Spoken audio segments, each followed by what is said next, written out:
एक बहुत बड़ा और बहुत अच्छा काम है। मैं मानता हूं कि देश की एक बहुत बड़ी सेवा है कि जो फर्जी चीजें लोगों तक पहुंचाई जा रही है उनकी सच्चाई वो बता रहे हैं कि ये सच है और ये गलत है। इस अपराध के लिए और उनका अपराध, दूसरा जो अपराध है वो इस देश में जो होना अपराध है, जैसे इस देश में मुसलमान होना अपने आप में एक अपराध है, जैसे इस देश में दलित होना अपने आप में एक अपराध है, जो एससी एसटी कमजोर लोग हैं, गरीब लोग हैं, वो होना एक अपराध है। तो जुबैर का अपराध यह है कि एक तो वो सच दुनिया को बता रहे हैं, दिखा रहे हैं, और दूसरा यह है कि वो मुस्लिम है, और तीसरा यह है कि वो पत्रकार है। और जुबैर का अपराध क्या? कोई जुबैर का इसके अलावा कोई अपराध नहीं है।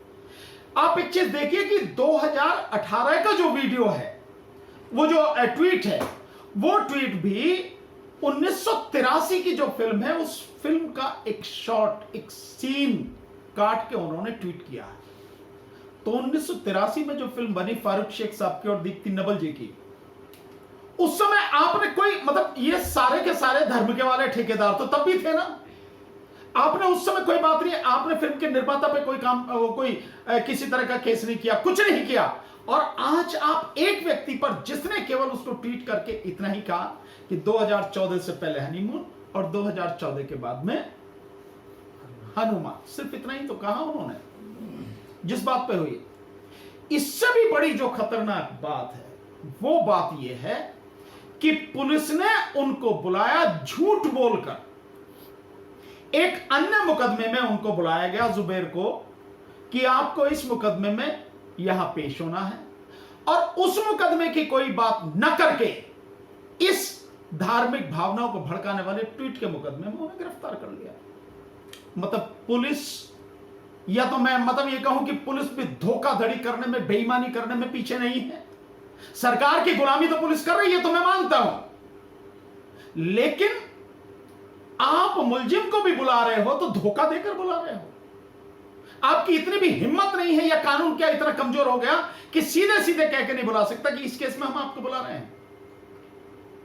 ये एक बहुत गंभीर समस्या है मेरी नजर में। सर, सवाल ये उठ रहा है कि नुपुर शर्मा ने मोहम्मद पैगंबर के खिलाफ इतना कड़ा बयान दिया, उनके खिलाफ अब तक गिरफ्तारी नहीं हुई है, उनके खिलाफ कोई रिमांड नहीं चार्ज किया जा रहा है, लेकिन 2018 में जो ट्वीट किया गया था उसको लेकर मोहम्मद जुबैर को गिरफ्तार कर लिया जाता है, जिसमें अब पुलिस जो है और 4 दिन कस्टडी में रखने की बात कर रही है। मैंने इसलिए कहा ना कि ये देखिए, मोदी सरकार में जब से भी हो रही है, वो लोग जो सच बोलते हैं, वो लोग जो सच दिखा सकते हैं, जो हिम्मत करके पूरी ताकत के साथ में मोदी सत्ता के गलत कार्यों के विरोध में खड़े हैं, उन सबके खिलाफ मोदी सरकार ये सारे काम कर रही है। सो ये जो किया गया है, इसीलिए मैंने कहा अगर वाकई आपकी जो पुलिस की कार्रवाई निष्पक्ष होती तो दिल्ली पुलिस के ही पास में एफआईआर है ना नुपुर शर्मा के खिलाफ। क्या नुपुर शर्मा का जो बयान है वो सांप्रदायिक सद्भाव को खत्म करने वाला था, धार्मिक भावनाओं को भड़काने वाला था, या ये केवल ट्वीट जो 2018 का है जिसे आप निकाल के लाए आप 3 साल बाद में और अब 4 साल बाद में, और अब आपने उसको गिरफ्तार किया? हर कोई जानता है कि नुपुर शर्मा का पैगंबर मोहम्मद साहब पर दिया गया बयान कहीं ज्यादा खतरनाक था, कहीं ज्यादा सांप्रदायिक और धार्मिक भावनाओं को भड़काने वाला था, कहीं ज्यादा अपमानजनक था। लेकिन क्योंकि सरकार जिसकी है, मैंने कहा कि सैया भाई कोतवाल तो डर काएगा, तो जब मोदी जी उनके संरक्षण में बैठे हैं, गृह मंत्रालय अपराध करने के बावजूद भी उनको संरक्षण दे रहा, सुरक्षा दे रहा है, तो उन्हें किस बात का डर है? कहीं भी एफआईआर हो जाओ, कुछ भी होने वाला नहीं। ये तो उन्हीं लोगों के खिलाफ होगा जो लोग इस देश में सच दिखाने की हिम्मत रखते हैं, और किसी के खिलाफ नहीं। और मैं आपको बताऊं इसके पीछे हकीकत क्या है जो हुई है। ये नुपुर शर्मा के ही उससे जुड़ा हुआ मसला है। आपको ध्यान होगा नुपुर शर्मा वाला जब मामला चल रहा था तो उस समय मोहम्मद जुबैर ने एक बहुत बढ़िया एक रिसर्च करके, एक खोज करके एक जानकारी निकाली थी कि बीजेपी ने ऐसे लोग पाल रखे हैं मुस्लिम समाज के जिनको पैसा दिया जाता है और उनको मुसलमानों का ठेकेदार बना के जो मीडिया में बिठाया जाता है, जो गोदी मीडिया है, और वहां फिर दोनों तरफ से, एक तरफ से जो दूसरे पक्ष का होगा, एक तरफ से इस पक्ष का होगा, और गाली गलौच चालू की जाती है, और फिर जिससे घृणा फैलती है, नफरत फैलती है, उस तरह से। और उन्होंने बताया कि ये गोदी मीडिया ने किस तरह से सब लोग पाल के, कैसे इनको पैसा दिया जाता, और उसके बाद ये कैसे बैठ के हंस हंस के आपस में बात करते हैं, मजे लेते हैं, गले मिलते हैं।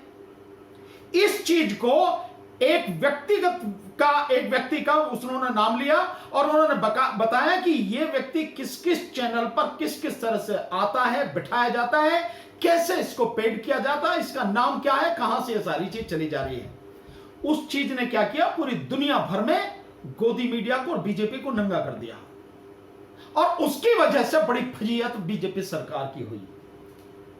जो अरब कंट्रीज में हुआ है, जो खाड़ी देशों में जो हुआ, उसका एक बहुत बड़ा असर कि देखिए ये सारे काम हो रहे हैं। सर मतलब जो आप कह रहे हैं कि नुपुर शर्मा के खिलाफ जो उन्होंने दिखाया उसको लेकर उनकी गिरफ्तारी हुई, तो ये माना जा सकता है कि पोस्ट तो एक बहाना था, गिरफ्तारी तो नुपुर शर्मा की जो सच लेकर आए उसकी वजह से उनकी गिरफ्तारी हुई? नहीं, बिल्कुल आप सही कह रहे हैं, हकीकत वही है। क्योंकि एक व्यक्ति जब सरकार को और मीडिया को इतना नंगा कर दे कि ये सब कुछ प्लान्ड वे में सब कुछ किया जाता है, मीडिया की जो डिबेट्स होती है उसमें झगड़ा कराया जाता है ताकि माहौल बदले, वो सच उन्होंने दिखा दिया, उस व्यक्ति को दिखा दिया कि किस किस तरह से सारी चीजें हैं। और वो नुपुर शर्मा का जब ये प्रकरण चल रहा था उसी दौरान उन्होंने ये पूरी खोज करके मोहम्मद जुबैर ने लोगों को दिखाया, जिससे सरकार की पूरी फजीयत है कि ये तो मतलब अगर अपने आप ही सब कुछ होता, स्वतः होता है, जो चीजें जेन्युइन होती हैं, अगर माने किसी को गुस्सा बहुत लोगों को है, गुस्सा है, किसी भी तरह की और कोई भावना है उनकी, वो अपने आप ही आती हैं, तब तो समझ में आता है। लेकिन वो सब कुछ बना बनाया, एक पूरा प्लॉट रच दिया गया, एक पूरी पटकथा लिख दी गई, उस पटकथा के तहत सारा सब कुछ चल रहा है नफरत फैलाने के लिए।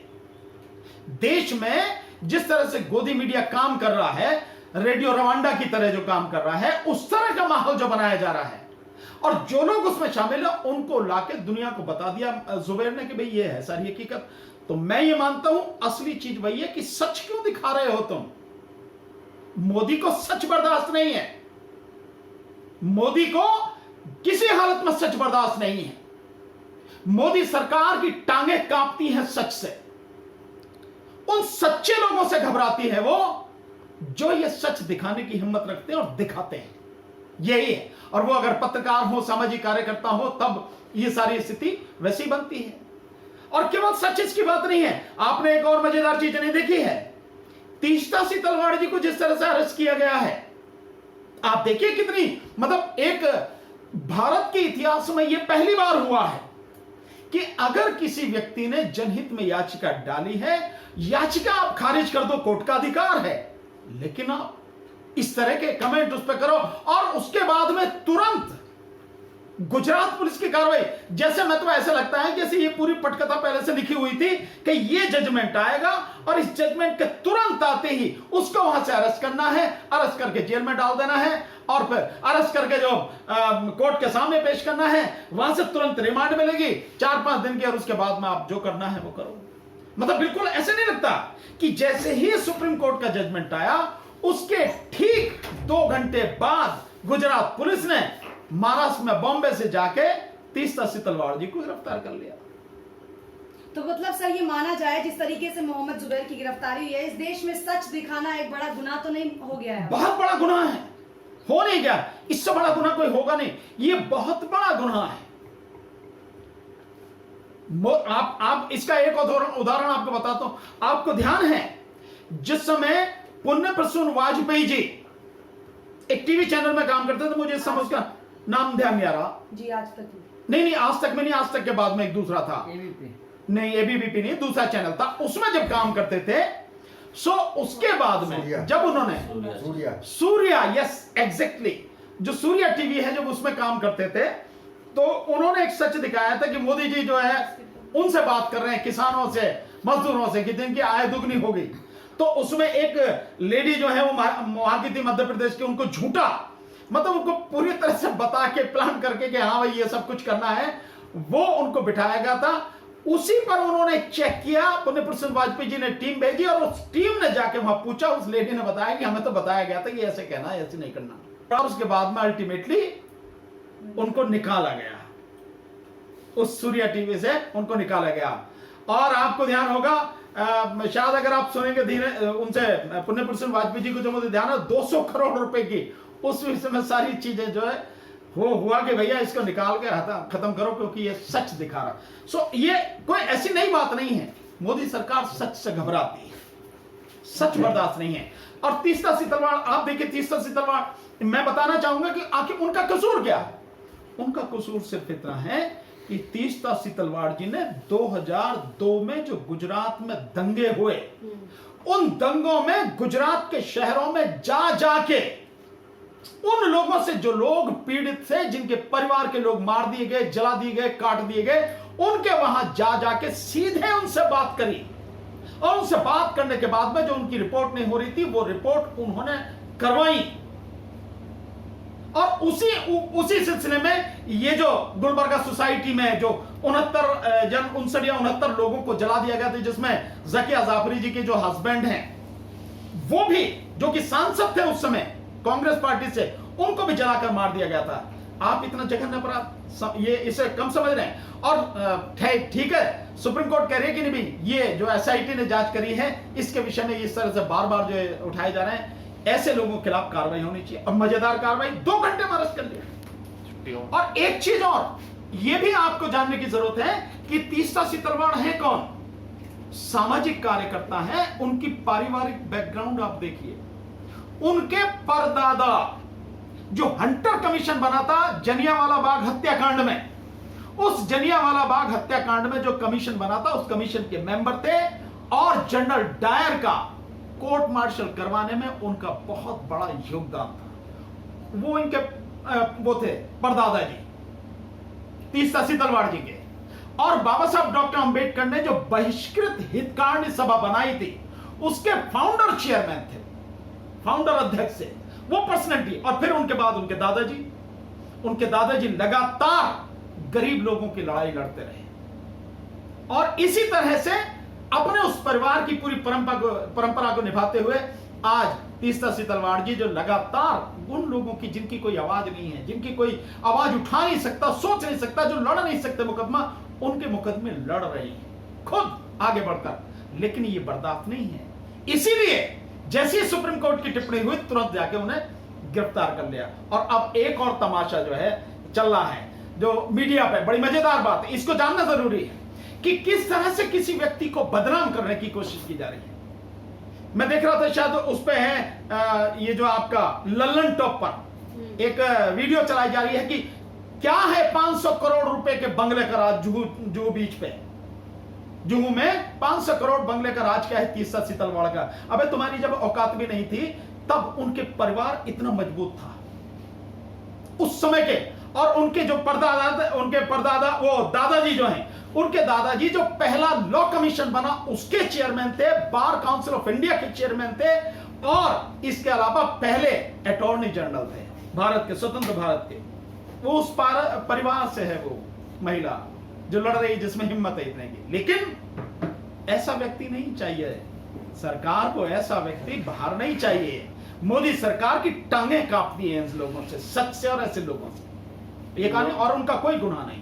मोदी जी को तो क्लीन चिट मिल गई सुप्रीम कोर्ट से। मोदी जी को क्लीन चिट नहीं, आपने वो देखा भगत राम को क्लीन चीट, क्लीन चीट है ये।